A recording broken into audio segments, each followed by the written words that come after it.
Teman-teman, ini adalah rubrik baru di TMED Channel. Kita akan menjelaskan tentang Graduate Record Examination, GRE, bagian General Test, khusus untuk bagian Quantitative Reasoning. Ini bagian pertama ya, Part 1.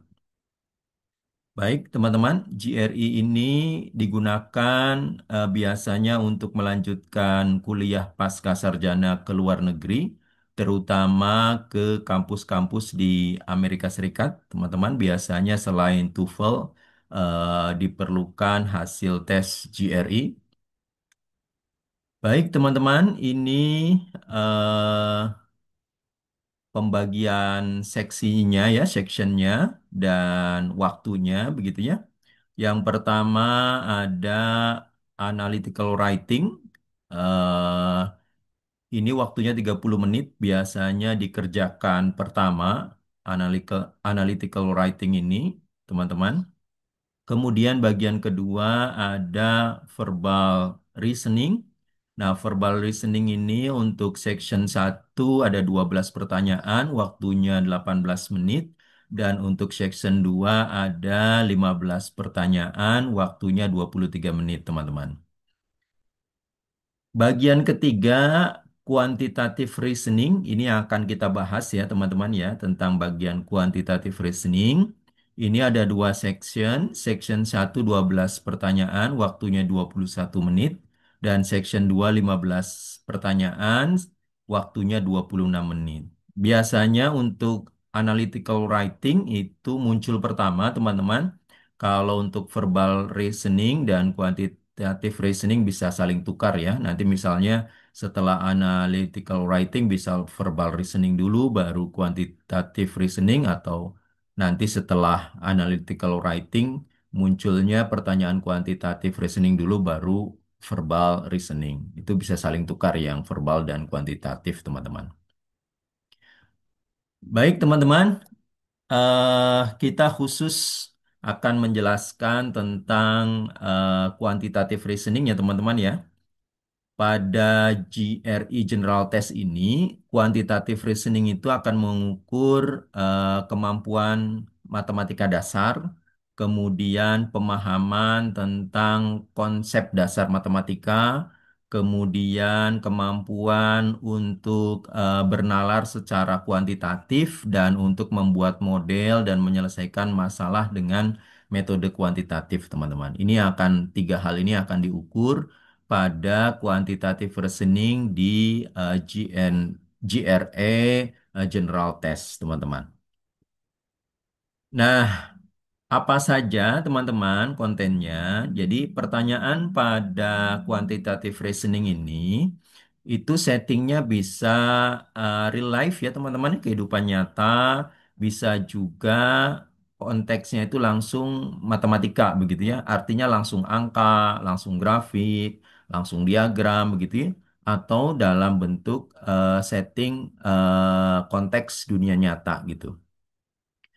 Nah, banyak pertanyaannya itu jenis word problem, teman-teman, atau soal cerita begitu ya, yang harus dimodelkan atau dibuat persamaan matematikanya, teman-teman.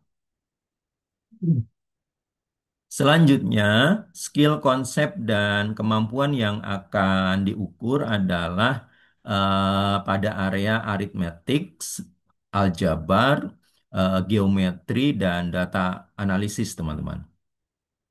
Baik, untuk area aritmatik, teman-teman, ada sifat dan jenis bilangan bulat seperti keterbagian, faktorisasi, bilangan prima, sisa, bilangan ganjil dan genap.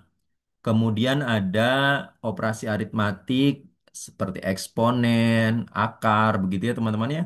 Ada juga konsep estimasi, perkiraan, persen, rasio, nilai mutlak, garis bilangan, representasi desimal, dan barisan bilangan, teman-teman. Untuk area atau topik aljabar itu ada operasi dengan eksponen, ada pemfaktoran dan penyederhanaan bentuk aljabar, ada hubungan, fungsi, ada persamaan dan pertidaksamaan, menyelesaikan persoalan persamaan linier dan pertidaksamaan linier, atau persoalan persamaan kuadrat atau pertidaksamaan kuadrat, begitu ya teman-teman ya.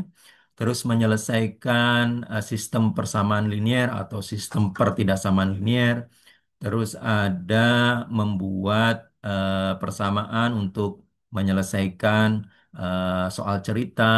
Kemudian ada koordinat geometri, termasuk grafik fungsi, persamaan dan pertidaksamaan, terus garis yang saling tegak lurus atau kemiringan garis, begitu ya teman-teman ya, gradien, begitu ya. Selanjutnya untuk topik geometri ada garis sejajar, garis tegak lurus, ada lingkaran, ada sudut, termasuk sudut segitiga begitu ya, ada segitiga sama sisi, ada segitiga sama kaki, ada segitiga dengan sudut 30, 60, 90 derajat. Ada segi empat, ada poligon lainnya, begitu ya, segi banyak.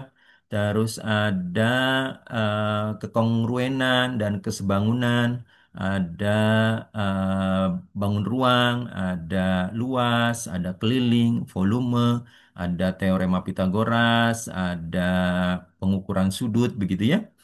Untuk kemampuan mengkonstruksi bukti di geometri itu tidak diteskan, teman-teman. Selanjutnya, untuk data analisis, itu bisa tentang dasar statistik deskriptif seperti rata-rata, median, modus, range, standard deviation, begitu ya, persentil. Kemudian ada interpretasi data dalam tabel dan graf, eh, diagram begitu ya, seperti diagram garis, diagram batang, diagram lingkaran, box plot, scatter plot, ada distribusi frekuensi. Terus ada peluang, dasar-dasar peluangnya teman-temannya, seperti peluang kejadian majemuk, peluang yang saling bebas, ada peluang bersyarat, ada variabel random, ada distribusi peluang, termasuk distribusi normal. Ada aturan pencacahan seperti kombinasi, permutasi, diagram Venn. Topik data analisis ini biasanya materi aljabar SMA ya teman-teman ya, atau pengantar statistik di SMA. Untuk statistik inferensial yang biasanya di S1 itu tidak diteskan. Kemudian biasanya sekali lagi ini adalah konten matematika SMA. Terus tidak ada, tapi teman-teman trigonometri, kalkulus, dan matematika yang lebih tinggi itu tidak ada di kuantitatif reasoning ini. Ini tipe soal dan data interpretation. Ada juga tentang data interpretation set. Yang pertama, teman-teman, quantitative comparison question. Jadi ada pertanyaan yang membandingkan secara kuantitatif begitu, teman-teman. Ada multiple choice question, memilih salah satu jawaban. Kemudian ada multiple choice question yang memilih salah satu atau lebih dari satu jawaban. Kemudian ada memasukkan angka numerik begitu ya teman-teman, ada juga seperti itu. Jadi teman-teman nanti mengetikkan di komputer begitu ya, dengan keyboard angka saja gitu ya. Setiap pertanyaan akan muncul secara independen atau menjadi bagian dari suatu pertanyaan disebut dengan data interpretation set. Pada semua soal data interpretation sheet itu teman-teman berbasis pada data yang sama seperti tabel, grafik atau dia display data yang lain begitu ya teman-teman ya. Misalnya ada satu tabel nanti itu digunakan untuk pertanyaan pertama, kedua, ketiga begitu merujuknya pada tabel yang sama gitu teman-teman. Ini termasuk data interpretation set question gitu ya. Nah, ini teman-teman untuk jenis pertama, quantitative comparison question. Jadi, pertanyaan tentang perbandingan begitu ya, kuantitatif. Untuk pertanyaan ini, teman-teman akan diminta membandingkan dua kuantitas, kuantitas A dan kuantitas B. Nah, mana dari pilihan ini yang menurut teman-teman nanti benar? Misalnya kuantitas A itu lebih besar, kuantitas B lebih besar, atau dua kuantitas itu atau A dan B itu sama dengan begitu ya, sama begitu, atau hubungan antara A dan B itu tidak bisa ditentukan dari informasi yang diberikan di soal. Jadi ada empat pilihan, teman-teman. Agar lebih jelas kita lihat contohnya ya. Nanti ya. Kalau untuk multiple choice question, memilih salah satu jawaban, nanti teman-teman memilih salah satu jawaban dari A sampai E, begitu ya, mana yang benar. Untuk multiple choice question yang lebih dari satu jawaban, nanti teman-teman memilih misalnya ada A dan C, begitu ya, ada dua jawaban atau lebih yang benar, begitu. Untuk memasukkan nilai numerik gitu ya, angka begitu ya, nanti teman-teman mengetikkan angka jawabannya, angka sederhana ya, satuan ataupun dalam bentuk puluhan begitu di komputer begitu, nanti ada kotak untuk mengetiknya. Kemudian kalau untuk data interpretation ini sekali lagi nanti bisa multiple choice, bisa memasukkan angka jawaban begitu ya untuk data interpretation ini. Jadi satu tabel misalnya dirujuk untuk tiga soal, nanti soalnya itu bisa multiple choice, bisa soal memasukkan angka begitu ya, isian singkat ya mungkin ya. Nah, ini teman-teman contohnya agar lebih jelas. Ini untuk quantitative comparison question. Jadi quantity A misalnya bilangan prima yang lebih besar dari 24. Kemudian quantity B-nya bilangan prima terbesar yang kurang dari 28. Nah, ini tuh apakah A lebih besar atau B lebih besar atau dua kuantitas itu sama atau eh, hubungan antara A dan B itu tidak bisa ditentukan dengan informasi di atas, begitu ya, informasi di soal. Nah, untuk ini kita kerjakan teman-teman. A ini adalah the least prime number greater than 24. Berarti ini adalah bilangan prima yang lebih besar dari 24. Caranya mudah, teman-teman. Kita daftar saja bilangan setelah 24, yaitu 25, 26, 27, 28, 29 misalnya. 25 ini bukan bilangan prima karena bisa dibagi oleh 5 begitu ya. 26 juga bukan bilangan prima karena bisa dibagi oleh 2 misalnya ya. Kalau bilangan prima kan hanya bisa dibagi oleh satu dan dirinya sendiri. 27 bisa dibagi oleh 3, bukan. 28 bisa dibagi oleh 2, oleh 4, oleh 7, begitu ya, jadi bukan. Nah, 29 lah yang bilangan prima. Yaitu karena 29 ini hanya bisa dibagi tanpa sisa oleh 1 dan oleh 29 sendiri. Nah, berarti A ini 29, teman-teman. Kemudian B di the greatest prime number less than 28. Berarti eh bilangan prima terbesar yang kurang dari 28. Sekali lagi kita mundur saja. 27, 26, 25, 24, 23. 27 bisa dibagi 3, bukan bilangan prima. 26 bisa dibagi 2, bukan bilangan prima. 25 bisa dibagi 5, bukan bilangan prima. 24 bisa dibagi 2. bukan bilangan prima. Jadi 23 lah yang bilangan prima. Ya teman-teman ya, ini bilangan-bilangan terbesar yang kurang dari 28 adalah 23. Nah, karena A 29, B 23, berarti jawaban benarnya adalah A karena kuantiti A lebih besar begitu teman-teman.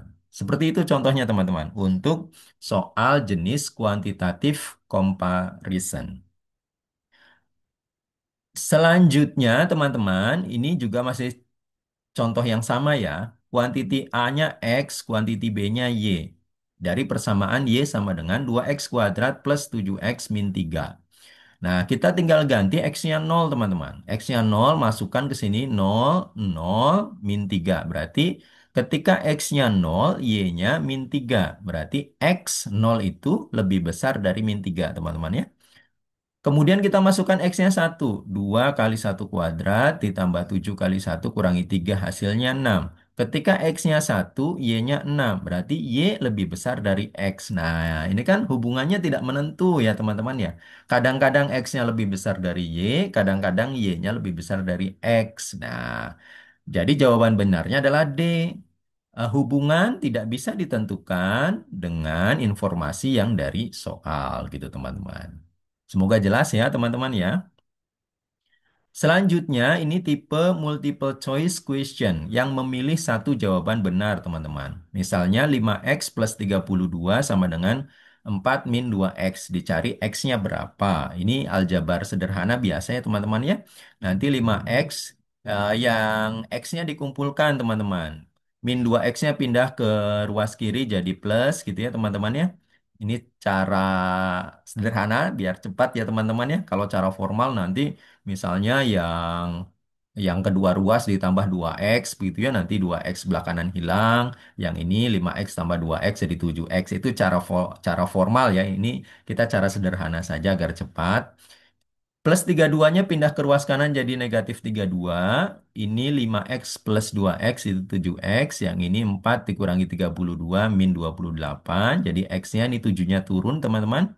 Min 28 per 7 jadi x-nya 2, min 28 dibagi 7 itu min 4. Nah ini jawabannya yang A teman-teman. Nah untuk cara seperti ini sebenarnya teman-teman juga bisa langsung memasukkan saja dari kuncinya begitu ya. Masukkan min 4 ke persamaan ini. Nah, masukkan min 4 ke persamaan ini. 5 kali min 4 ditambah 32, 4 dikurangi 2 kali min 4. Kita operasikan. Yang ini 5 kali min 4 min 20 tambah 32. Yang ini 4 min 2 dikali min 4 plus 8. Jadi yang ini 12, yang ini 12. Nah, ini kan sama ya, 12 sama dengan 12 berarti benar. Berarti pilihannya A begitu min 4. Ini cara bernalar dengan kunci jawaban namanya teman-teman ya. Nah, boleh pakai cara standar seperti ini atau mau memasukkan angkanya ya ini kebetulan ada di pilihan A, cepat gitu ya. Kalau yang benar ada di pilihan E, nah lama juga cara seperti ini ya teman-teman. Jadi lebih baik bisa cara standar seperti ini teman-teman. Selanjutnya ini untuk multiple choice yang pilihannya lebih dari satu jawabannya, teman-teman ya. Nah, ini misalnya, sebentar, teman-teman. Ini misalnya, mana dari dua angka di bawah ini yang perkaliannya hasilnya antara min 1 sampai 0, teman-teman. Nah, mana pilihannya ya? Dua angka di bawah ini ya, dua bilangan di bawah ini. Nah, kita berpikirnya langsung kan teman-temannya kalau A dengan B nggak mungkin karena min 20 dengan dikalikan min 10 jadi 200 besar sekali tidak antara min 1 dan 0 gitu ya. Nah, kita berpikirnya A dengan C itu bisa. A dengan C ini berarti min 20 dikalikan dengan 2 pangkat min 4 itu sama saja dengan min 20 dikali 1/2 pangkat 4 atau min 20 per 16. Nah, A dan C ini, teman-teman, ini kan apa namanya hasilnya negatif 1, begitu ya. Nah, ini sudah kurang dari -1 ya. Kalau di garis bilangan itu sebelah kirinya -1, berarti belum bukan jawaban yang benar, teman-teman. Kemudian A dan D.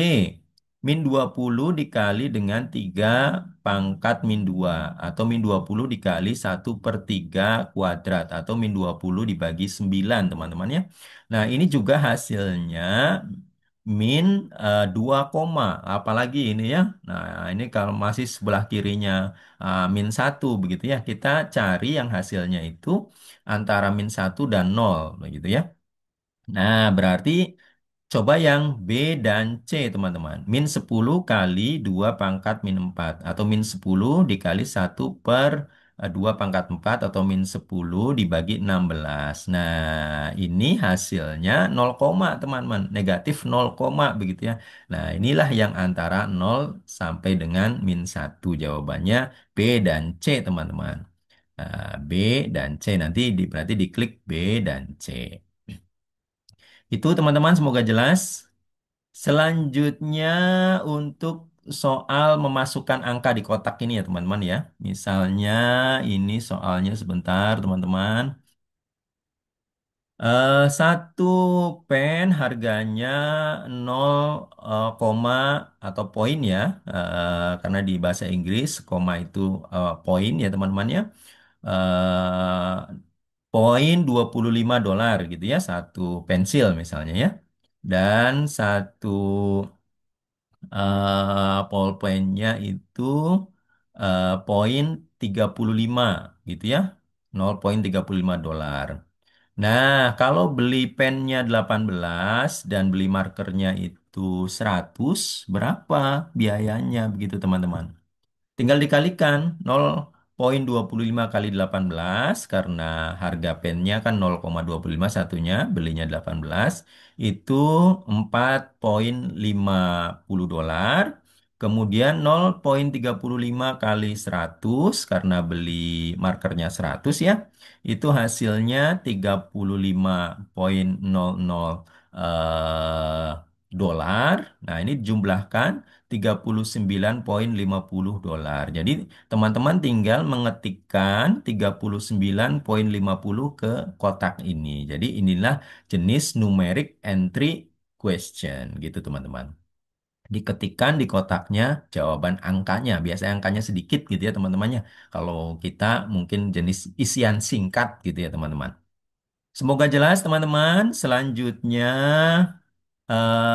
inilah data interpretation set ya teman-teman ya. Satu tabel nanti untuk 3 pertanyaan gitu ya. Satu tabel beranak 3 pertanyaan misalnya seperti itu teman-teman ya. Nah ini tabelnya ada tentang apa persentase dolar di beberapa toko begitu ya teman-teman ya. Nah, kita lihat misalnya yang pertama. Nah, dari tabel ini pertanyaan pertama tentang multiple choice yang satu ini ya teman-teman ya, satu jawaban begitu ya.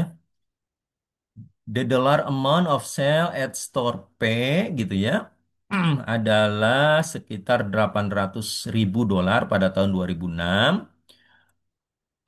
Berapa dolar amount pada tahun 2008 gitu ya? Berapa jumlah dolarnya pada tahun 2008 dengan data yang di sini. Kan tokonya P ya teman-teman ya. Awalnya ada 800 begitu ya. Nah, P ini naik 10% dari 2006 ke 2007 ini naik 10% jadi 880 ya teman-teman ya. Karena awalnya 800 naik 2007 ini 10% jadi 880.000 dolar. Kemudian pada tahun 2007 ke 2008-nya turun 10% teman-teman. Nah, turun 10%. Nah, 10%-nya ini 880 adalah 792.000 dolar teman-teman. Jadi jawabannya yang 792.000. Nah, ini caranya ya teman-teman ya. Silahkan dipelajari detailnya. Jadi intinya awalnya 800.000, 2007 tuh naik 10%, 2008 turun 10% dari data ini ya teman-teman ya. Nah, 2006 ke 2007 naik 10%, 2007 ke 2008 turun 10%, data awalnya 800.000 dolar. Selanjutnya teman-teman, masih tabel yang sama digunakan untuk pertanyaan kedua begitu teman-teman. Nah, ini namanya tadi ya data interpretation set tadi. Pada toko T, jumlah dolar pada 2007 itu berapa persennya jumlah dolar pada 2008 gitu teman-teman. Nah, berarti kita lihat T ya, yang ini T gitu ya. Nah, pada 2007 ke 2008 itu turun eh, 8 teman-teman, minus 8. Nah, misalnya 2007-nya A. Kalau turun 8% berarti menjadi 0, atau 0,08 A begitu ya turunnya itu. Nah, turunnya itu karena turun 8% ya teman-teman ya. Jadi turunnya sekian. Berarti saat 2008 itu yang awalnya A dikurangi 0,08 A, artinya 0,92 A. Nah, ini teman-teman 0,92 A itu berapa persennya A? Nah, itu inti pertanyaannya teman-teman. Jadi eh mohon maaf terbalik teman-teman. Jadi yang ditanyakan adalah A ini berapa persennya 0,92 A teman-teman. Nah, karena apa? Karena ini nih, teman-teman.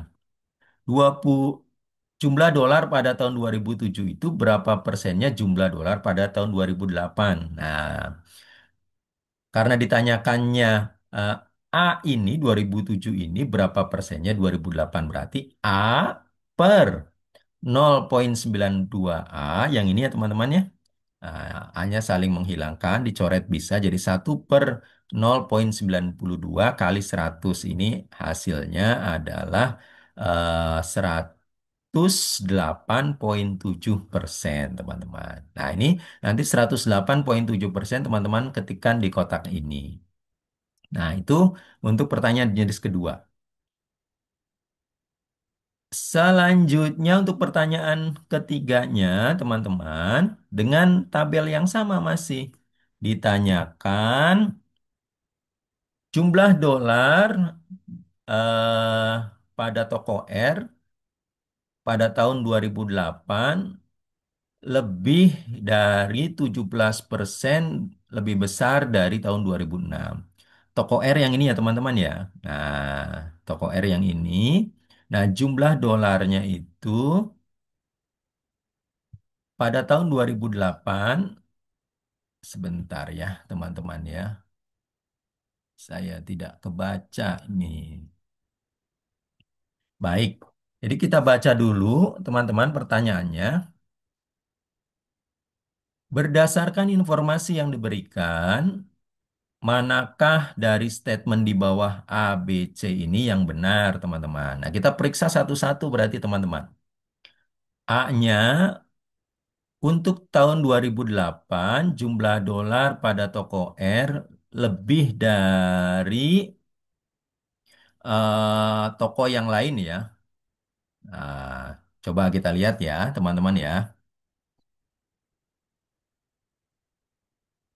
Kita lihat tabelnya, teman-teman. Karena tabelnya itu hanya tabel persentase ya, teman-teman ya. Bukan jumlah dolar sebenarnya itu ada berapa, begitu ya. Jadi A ini salah, teman-teman. Jadi tidak ada data aktual jumlah dolarnya, begitu ya, teman-teman ya. Nah, walaupun R ini begitu ya positif semua gitu ya. Tapi kan ini hanya persentase. Kalau jumlah dolarnya jauh lebih besar yang P misalnya bisa jadi jumlah P ini lebih besar walaupun ada persentase yang turun negatif gitu ya. Nah, ini jadi A ini salah. Yang B juga salah, teman-teman. Jumlah dolar eh, pada toko S di tahun 22% lebih rendah dari 2006. Nah, ini 2000 toko S ya teman-teman ya, toko S ini teman-teman, walaupun jumlahnya 7, negatif 7 dan negatif 15 itu jumlahnya negatif 22, gitu ya teman-teman ya. Nah, ini belum tentu benar teman-teman. Contohnya seperti ini ya. Ini kenapa belum tentu benar? Karena basisnya persentasi begitu ya, bukan basis jumlah sebenarnya. Coba ya kita lihat ya. Misalnya tahun 2006 itu B. Nah, karena 2006 ke 2007 itu turun 7%, berarti nanti tinggal 0,93 B karena turun 7% ya. Berarti 2007-nya 0,93 B. Nah, 2008-nya turun lagi minus 15, berarti saya bisa langsung kalikan dengan 0,85 kali 0,93 B itu hasilnya 0,7905 B. Nah, ini awalnya misalnya 100 begitu ya. Kemudian dikurangi yang ini. 100% dikurangi yang ini ya 79,79,05.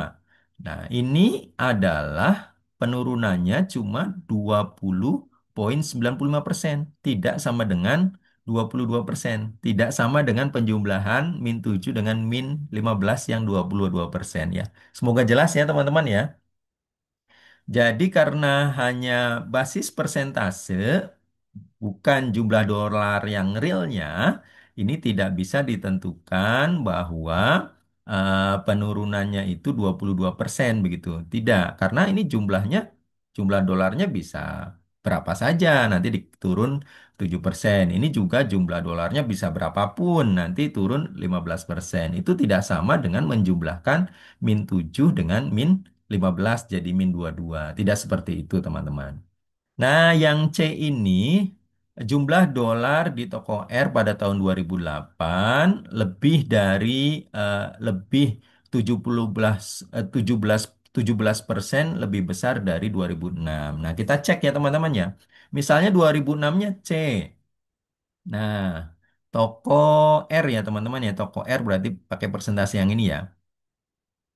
C 2006-nya berarti di 2005 naik, di 2007 naik 5%, kemudian di 2008 naik 12%.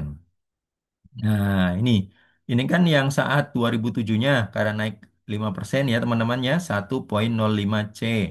Kemudian 2008-nya naik lagi 12% berarti menjadi 1,12 C ya dikalikan. Nah, berarti hasilnya 1,176 C dikurangi C sendiri. Jadi kenaikannya teman-teman dari 2006 ke 2008 itu 0,176 C. Nah, kita bentuk persen ya teman-temannya kenaikan ini ya. 0,76 C per C gitu ya.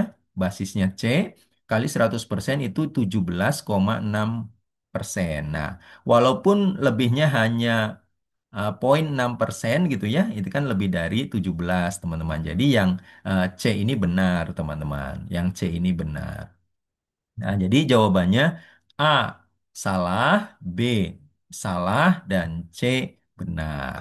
Jadi C saja yang benar. Itu ya teman-teman. Semoga membantu, semoga jelas teman-teman. Silahkan dipelajari lagi, diulang lagi videonya eh, untuk belajar materi kuantitatif eh, GRE gitu ya. Terima kasih teman-teman sudah belajar bergabung di TIMED Channel. Jangan lupa like, subscribe, and share. Terima kasih. Saya akhiri. Semoga sukses teman-teman. Tetap semangat.